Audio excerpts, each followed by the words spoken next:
Hoje nós vamos dar sequência no estudo do Evangelho segundo o Espiritismo. Vamos iniciar o capítulo 15 e vamos comentar um pouquinho do tema o que precisa o homem para ser feliz. O nome do capítulo é Fora da Caridade Não Há Salvação.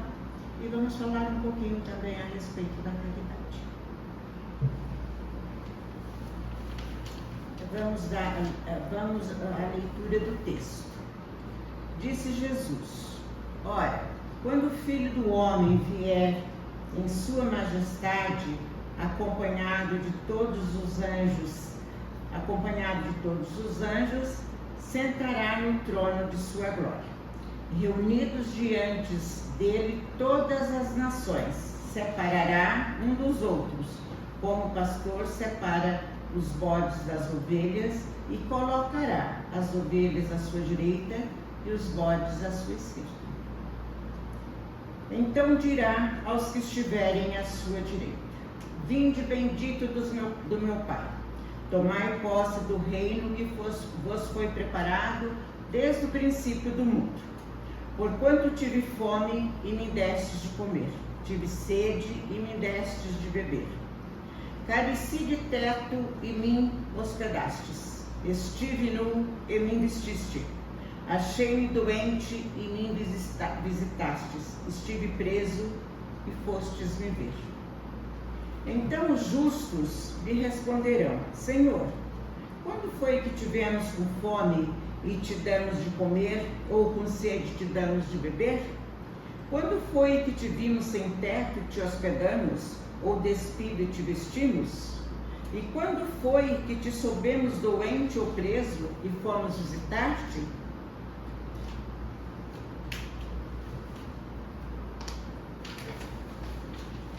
Jesus então responderá: Em verdade vos digo, todas as vezes que fizeste a um dos mais pequeninos dos meus irmãos, foi a mim mesmo que o fizestes. Dirá em seguida aos que estiverem à sua esquerda: Afastai-vos de mim, malditos, ide para o fogo eterno, que foi preparado para o diabo e os seus anjos.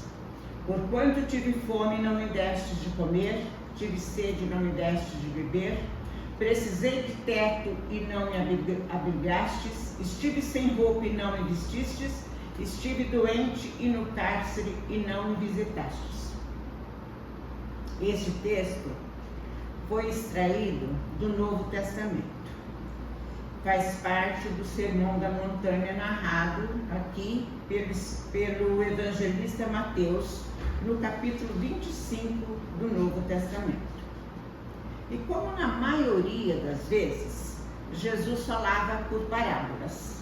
Ele está falando de forma alegórica, simbólica. Jesus falava sempre a linguagem que aquele povo entendia. Quando ele estava falando para os pescadores, ele falava na linguagem dos pescadores. Para os comerciantes, na linguagem dos comerciantes.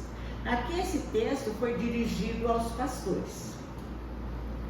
Quando Jesus fala, quando o Filho do Homem vier, é uma referência a ele mesmo.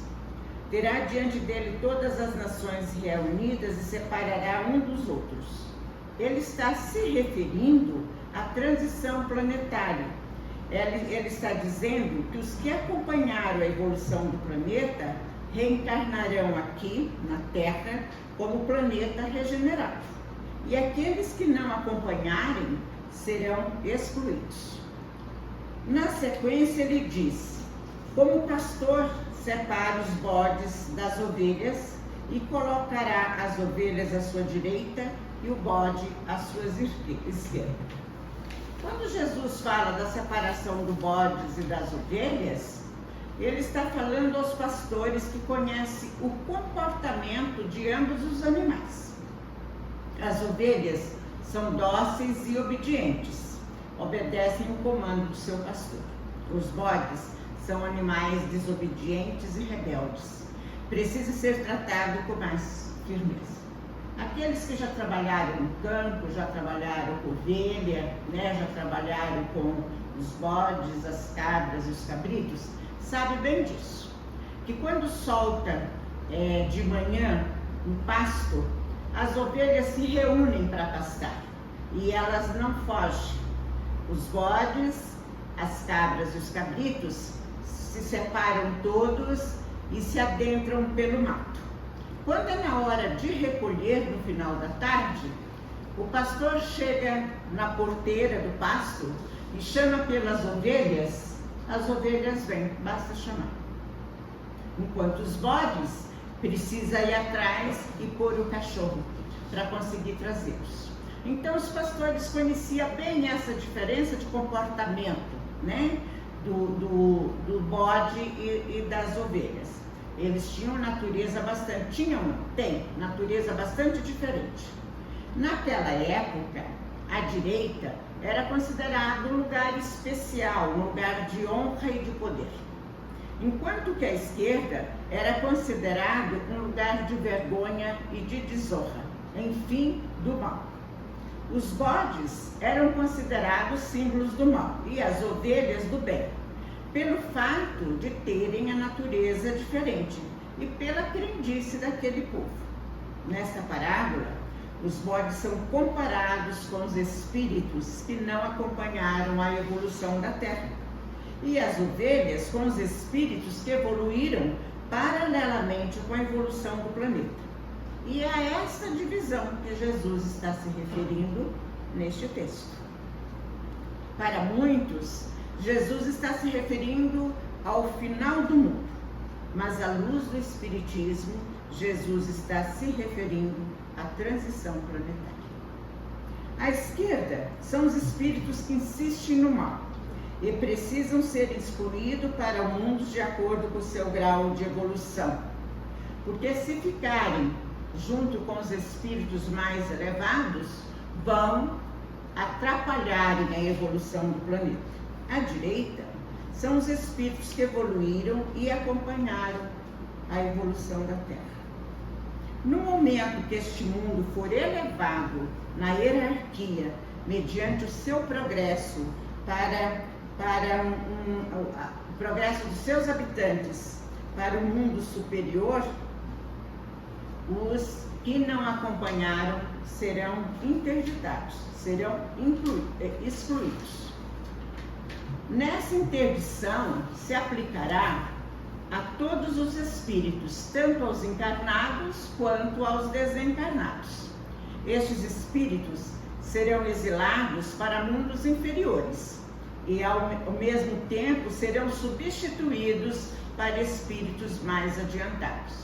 É comum a gente ouvir falar que estes espíritos mais atrasados serão exilados para mundos primitivos. Não é verdade. Eles serão excluídos para mundos inferiores à condição que a Terra se encontra hoje. Vocês imaginam qualquer um de nós, com o conforto que nós temos hoje, com toda a tecnologia avançada, vocês imaginam nós renascermos na Terra, equivalente a 200, 300 anos atrás. Basta vocês imaginar que não tem telefone, que não tem internet, para a mulher não tem máquina de lavar roupa. Não precisa muita coisa. Então não é necessário ir para o mundo primitivo. O mundo primitivo é para espíritos recém-criados.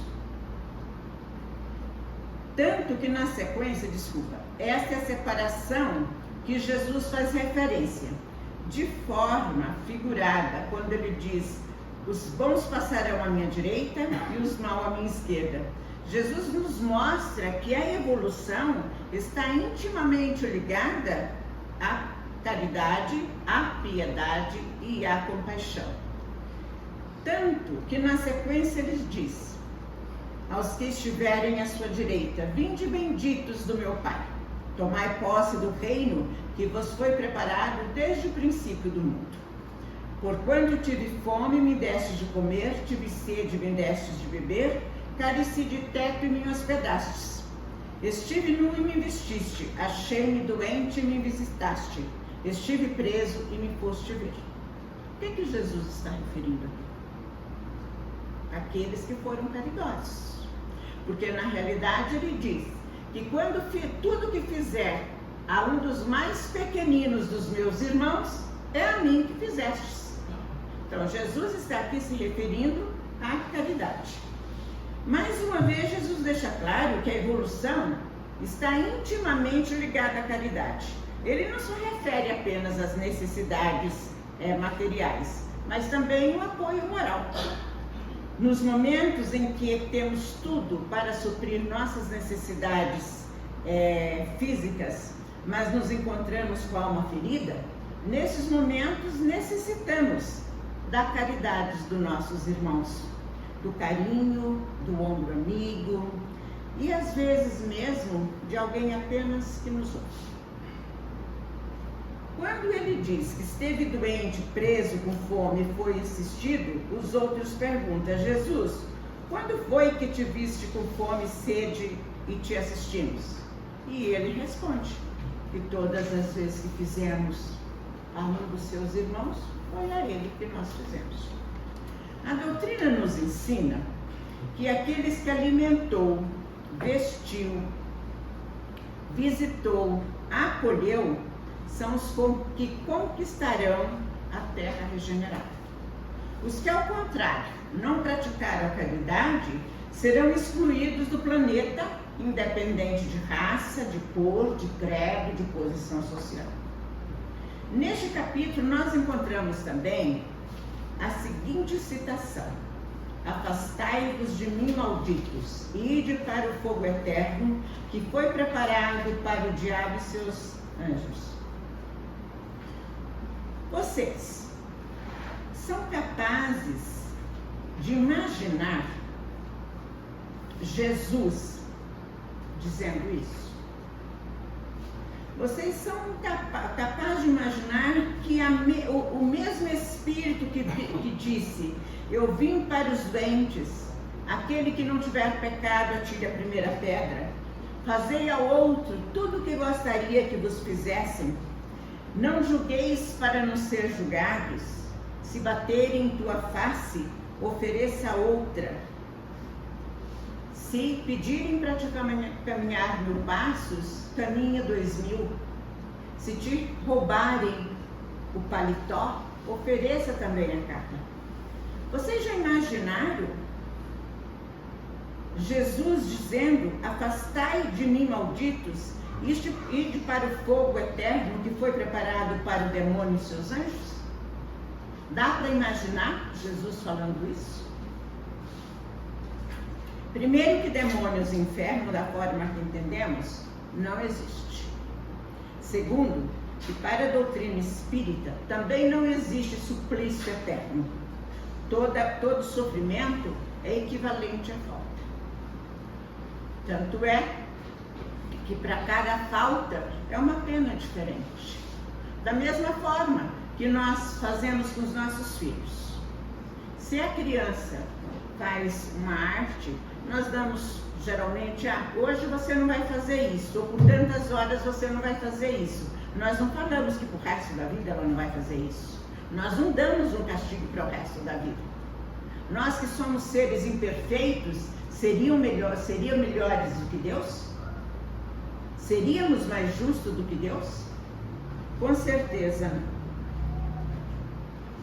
não haverá fim de mundo da forma que entendemos e que muitos têm anunciado.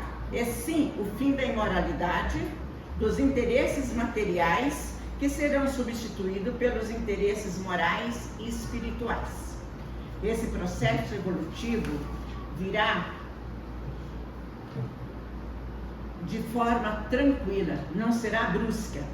Ele já está acontecendo e continuará acontecendo ainda por muito tempo. Como toda transformação, como toda mudança é gradual. Não haverá cataclismas, nem revoluções capazes de exterminar a criação divina. Porque quando se refere ao fim do mundo, acredita-se que vai acabar com o planeta.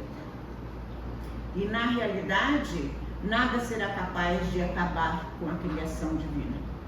Haverá sim uma transformação que conduzirá a Terra a um mundo de prova, que é um mundo de prova e expiação, para um mundo de regeneração. Essas transformações não serão só externas, mas também no campo das ideias e dos relacionamentos.